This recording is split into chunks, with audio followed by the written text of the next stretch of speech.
Our state has some incredible problems. My name is Lynn, Hinderaker. I'm here to talk about that with you and talk about the trends that have shaped this state and dragged us in one direction or another. We're not really we're not realizing the dream we had way back in the early 2000s or even around 2008 or 9 or 10. My name is Lynn Hinderaker. Welcome to Wild Biz, Nebraska. We're going to get it on right now. $50 billion.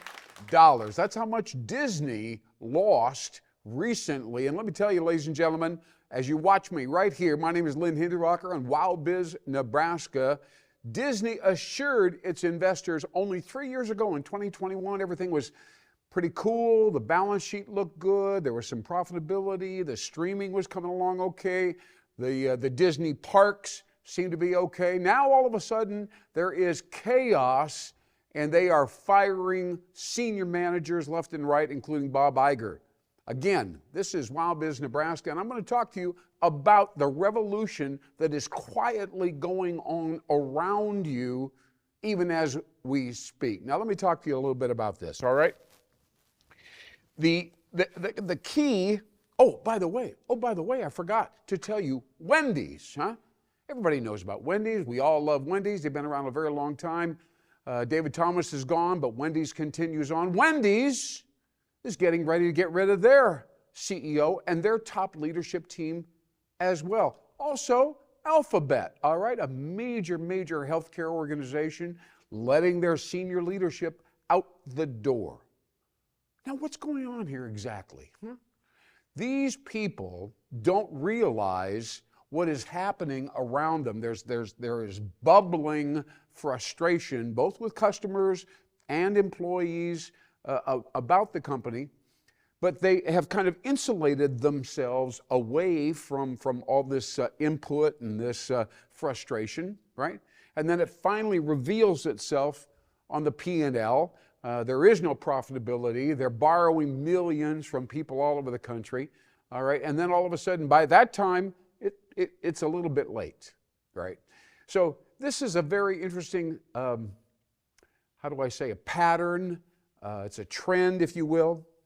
And one of the key things that have been identified is that most companies, and this is true, by the way, for the state of Nebraska as well, in fact, particularly true, is that we do want to innovate. We think we want to innovate, do new products and services, stay in touch with the customer and so on. But we get started too late, and our innovations are incremental.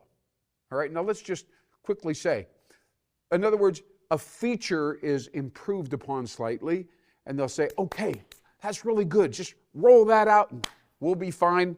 Let's go to lunch, right? And it doesn't work nearly that well. Doesn't actually happen at all.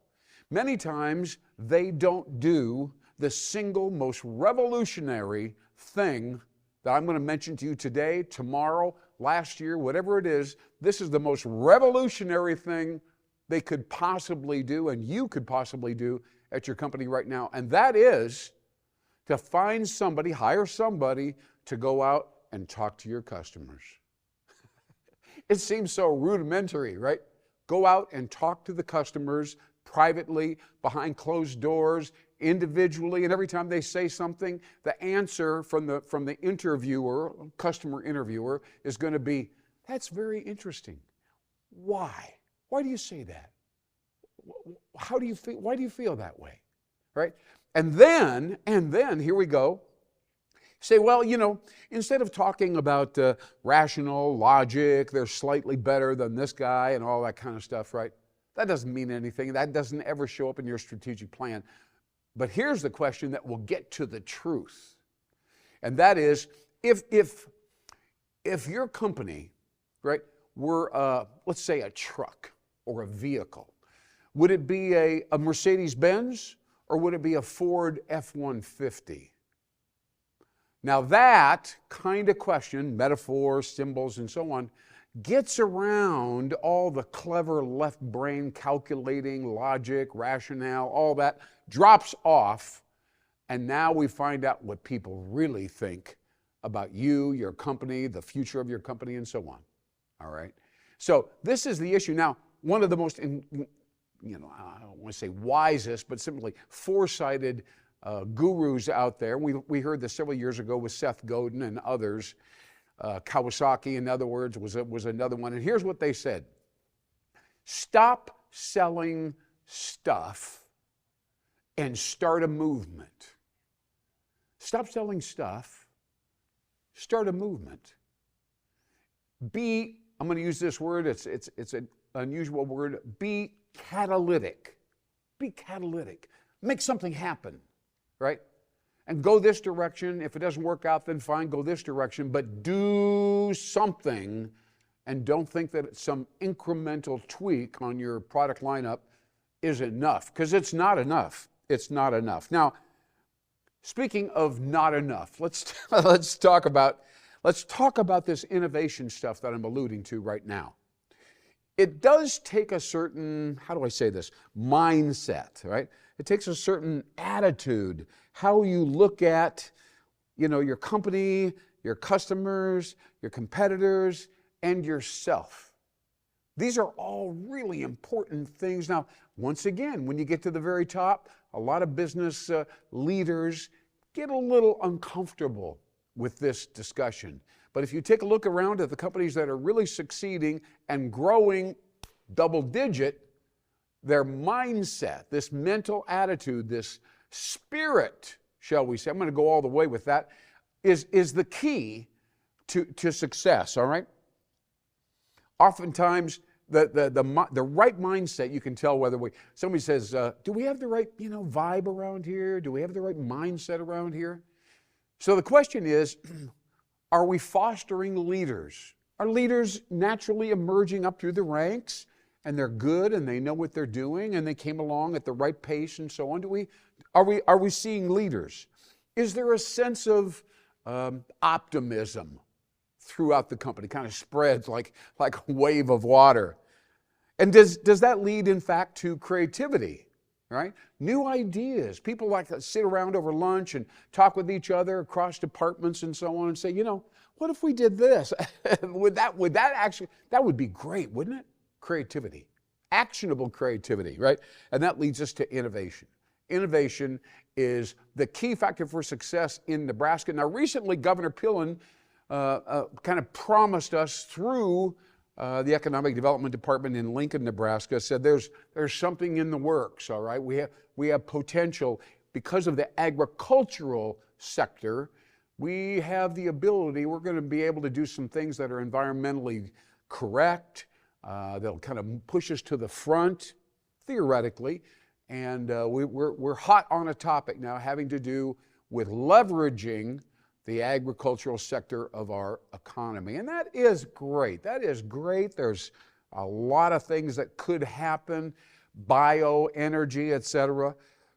But the problem that I have with all that is that's a very small segment. Well, it's actually agriculture is a big segment of our economy, but nevertheless, there's probably 35 or 40,000 companies in the state of Nebraska that are not involved in agriculture, at least not directly. And so they're sitting around saying, well, we're kind of falling behind. We're looking a little flat. I've got my sharpest people. They're kind of leaving. I got a little bit of a problem here. And who can help me? Who can help me? You may have heard of this phrase, precision healing or precision medicine. It's a very interesting idea. It's a very big idea. And this is kind of what we need as we begin to look for the right mindset. Precision healing in our company begins, it's almost like a shot of medicine or something. And so we're looking for people that have the right mindset. Now let's talk about the 4 kinds of people in America today, and then we'll go right into our sponsorship, our promotional sponsorship for this particular show. Now, there's 4 kinds of people in America today. All right, keep this in mind now as you're thinking about how do I sell to this person. The first group, and by the way, they comprise 40% of America. It's a lot of people, and those are the security-oriented people. Now, this is a very common, very large group. They care about loyalty, people that are into security in their whole life. They dislike change, all right? So just think for just take 10 seconds and say, how would I sell innovation or convince somebody who is security oriented to change so that we can move our company forward? How would I do that? Let me think. Now here's another group, another 40%, so this makes 80, the other 40% are experience seekers. Experience seekers like excitement. They want something to happen, and they just want, and they want it to be tangible. They want something to go on, do this, do that. This will be great. Experience seekers. Now that's 40 and 40, so that's 80% of our entire country. Now I'm going to talk to you about two more kinds of people. Knowledge seekers. Right? Knowledge seekers are 10% of America's population, and this is a different group. You know about these people. They're intellectual. They like abstract thought. Right? This is an interesting and an important thing. They love to read, catch up. You guys go on and do your thing. I just want to sit here and study this and ruminate about it. And then finally, and this is our last 10% of America's population. Now think how you would sell to these different segments, because all these segments are required to innovate, although I'm going to challenge you what segments will help your company innovate fastest, and that would be ideal seekers. Ideal seekers are passionate and they have a purpose. Mahatma Gandhi, Martin Luther King, these are the kinds of people that are ideal seekers, and they're very, very important as you move forward with your company and try to innovate, try to stay at the front of the line. That's right.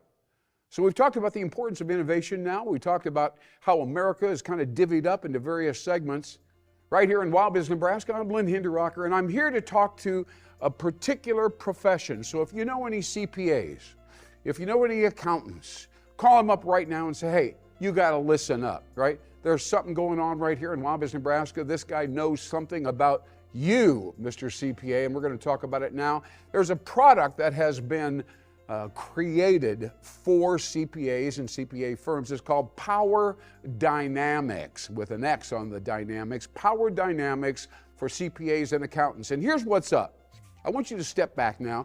Pretend you're a client of a CPA here in the Nebraska area, and you've been working with this guy or gal, and they've got all these numbers, and they've done spreadsheets, and they've got the profits anticipated. They got their taxes all lined up. Everything's good to go. Thanks very much for coming. We'll see you next quarter. Stop by. Thanks a lot. But the customer, maybe that's you, by the way, is going, no, wait a minute. I've got people that want to leave. Some people want to come. I'm trying to figure out if we should expand. Our product seems to get raved by certain people. Maybe we should go over here and move into this market over there. What do you think? What do you think, Mr. CPA? You're a smart guy. And the CPA says, I don't know. I'm a numbers guy. That's what I do. I calculate your taxes and I make sure they get paid. Don't ask me. Well, how about your spouse? What about her? What is she? She don't know what to say. Nobody knows about this. And Mr. CPA, you know everything about my family, my company, and so on, what we believe in, where we're going with the company. I need you to help me out. And I'll pay you more, Mr. CPA, if you actually know what you're talking about and give me some recommendations. Give me some advice. Give me some advice. CPA says, I'm kind of busy. I got another client coming in. I got to get that done by tomorrow night. Sorry, I can't help you. Now, at that point, revenue goes down the drain. Your credibility as a CPA, I'm talking now to accountants, your credibility kind of seeps away, and you're missing out on a promising client relationship. You're missing the opportunity to increase the value of that relationship. So that's what Power Dynamics is. That organization will step in, help you deal with strategic issues, talent issues, creativity issues. They'll work with you and through you to help your clients succeed, and you'll make a lot more money, actually. Of course, obviously, you split the fees with the organization, Power Dynamics now, and it's a very exciting relationship, collaborative partnership. Look them up, Power Dynamics for CPAs and accountants. Generate more money, serve your clients more deeply and extensively, and help them do a better job so you can do a better job. That's it. Power Dynamics, absolutely. And you heard about it right here on WowBiz Nebraska. WowBiz Nebraska. Again, I'm Lynn Hinderaker. Thank you so much for working with us here today on this show. We're seeing a lot of powerful ideas, a lot of revolutionary things. And I just want to, I'm going to quote something for you, and then I'm going to go into a little graphical thing that I think you'll find a little bit interesting. But we talked just a few minutes ago about Disney, about Alphabet, about other companies. Even Tesla is struggling in some ways. It's hard to believe. So I'm going to read a quote right now that you can take to the bank or you can take to the leaders of your company right now. The arrogance of success is to think that what you did yesterday will be sufficient for tomorrow. What you did yesterday will be sufficient for tomorrow. That is sheer arrogance, inertia, and frankly, naivete. That's right. But nevertheless, so many companies that are watching this show right now will say, well, I don't know, it seems like everything's going to be okay for us, so we'll just keep on doing what we've been doing, and that's a huge, huge shame. By the way, if somebody said, hey, what are you talking about now with the revolution and all this kind of stuff? What does it really come down to? How does somebody do exactly what it is? What's the principle behind the whole thing? You've talked about innovation and so on. Here's the quote. And this is a revolutionary idea because we live in revolutionary times, even here in Nebraska, believe it or not. So here's the phrase, here's the principle. I want you to just think about this after the show's over. Customers don't consume value, they co-create value, okay? Now, this is a very interesting idea. It's not quite as simplistic as it sounds. What does it mean to consume value? And how do you pull your customers into your world so that somehow you can co-create value with your customers or your sales prospects? This is a huge idea. We've got to bring it up again and again. Hey, listen, I want to talk to you a little bit. Somebody said the other day, they said, you know, if you could just kind of simplify things, you talk about a lot of different stuff and it's really good and so on, but we can't really always find the notes, and it sometimes goes over the heads of some of my people. I'm sure all of you recall these flashcards. Remember, we've all had them ever since grade school, all the way through your life. Now, I've got some grandchildren, and here they are. They're bringing home flashcards again. It's kind of nostalgic in a way. But what I like about this packaging that you're looking at right now is that it has 4 simple addition mathematical equations, right? So let's see if we can't simplify, pretend that your entire board of directors, all your top-level managers are sitting around going, you know, we know that things have changed, but we don't really know what we should be talking about or emphasizing or focusing on, you know. So I'm going to take these crazy, colorful little flashcards, and right now I'm going to go left to right, right here on the outside of this colorful and beautiful package. And I dedicate this to my granddaughter, my 9-year-old granddaughter. But I'm going to go ahead right now, and I'm just going to I'm going to kind of look at these equations, and I'm going to kind of try to get you to think of each of the numbers that are here in these equations as assets or activities or ideals or principles or something that is fundamental and germane to your company or the company you're envisioning creating, perhaps if you're entrepreneurial. So here we go. This red one here in the upper left-hand corner says obviously 11 plus 3. 11 plus 3. What could that be, huh? It's kind of a game in a way. 11, I'm going to say, is your business model. It's so fundamental, it's a big number. Your business model. But then down here, number 3, right underneath it, I'm going to say is talent. Is talent. Some people would disagree with me about that. They'd say it should be a bigger number. But I'm going to say the business model and right underneath it, the talent. If you have a great value-creating business model and you have good talent, those two would add up to 11 plus 3 or 14. Let's go on to the next one here. This is a blue one, kind of a teal colored one. 7 plus 5, as you can see, right? 7 plus 5. Wonder what that would be. Well, I think what I would say, number 7 would be resources. Just, what you have, the assets that you have that you can work with and do things with and so on. And then 5, I would say 5 would be focus or direction. So you have assets and you kind of funnel those assets and combining it with 5, which would be kind of the direction you're going. All right, this is kind of fun actually. Now we've got lower left-hand side here. We got a blue little square. We got 6 plus 5. Let's come up with what these two are very important assets. That's the point of all of this, right? Everybody says, well, there's all this stuff. Well, maybe only 2 things really matter. Maybe. All right, think about it. So 6 plus 5. Let me think here. 6 is what I would call, well, let's call it technology and the evolution of technology inside your organization. We've got a powerful tech background, Lynn, and we're using AI correctly, and we're really into it. We're saving a lot of time and energy with our technology. Great. Now down here at the very bottom, 5, I guess I would say let's pair 6 up, technology up, with a powerful rebranding, a powerful position in the marketplace, kind of standing for something different than anybody else stands for. And it's clearly you're kind of evolving into something that everybody's like, wow, what are they doing?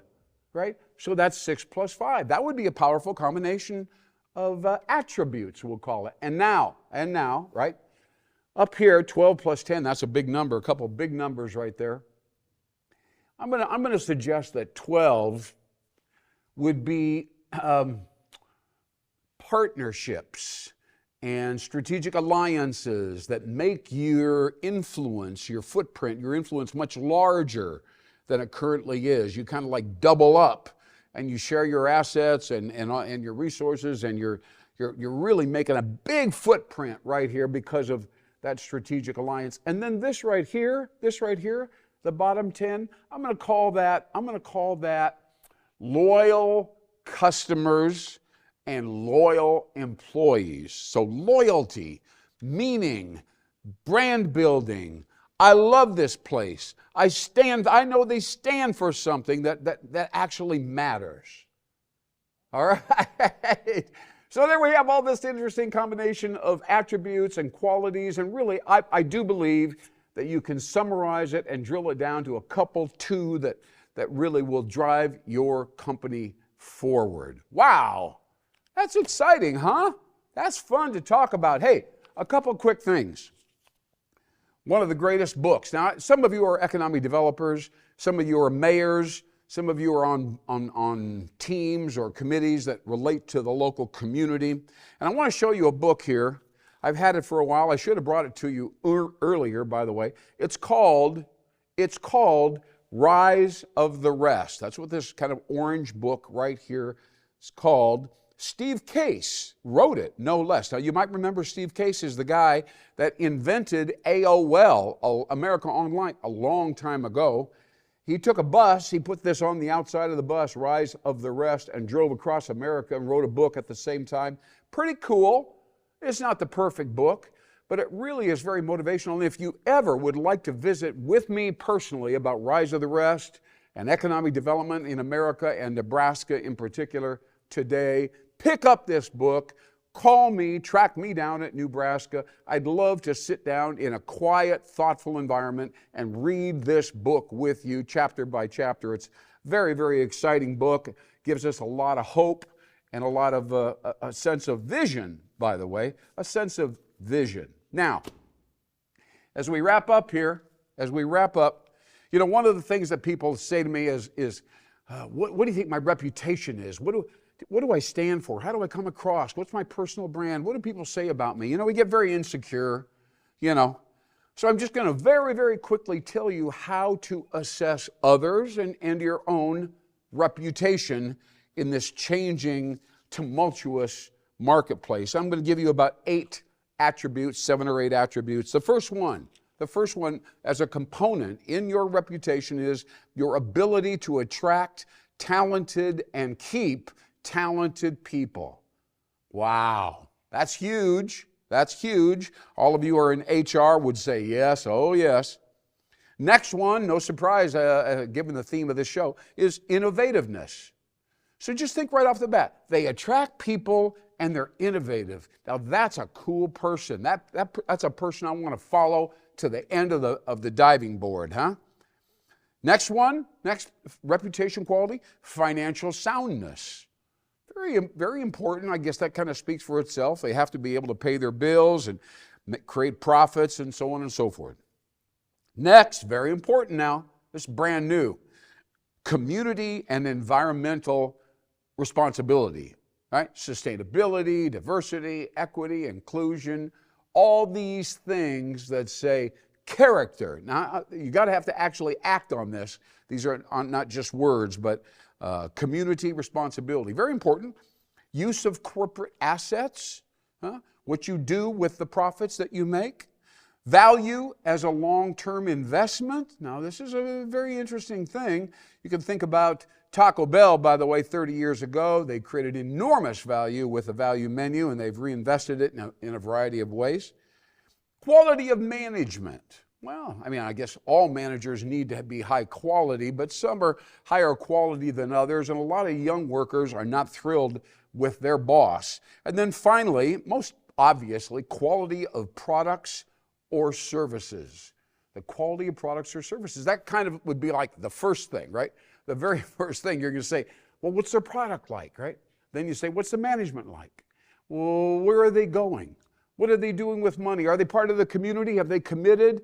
Are they getting involved with people? Are they focused on themselves?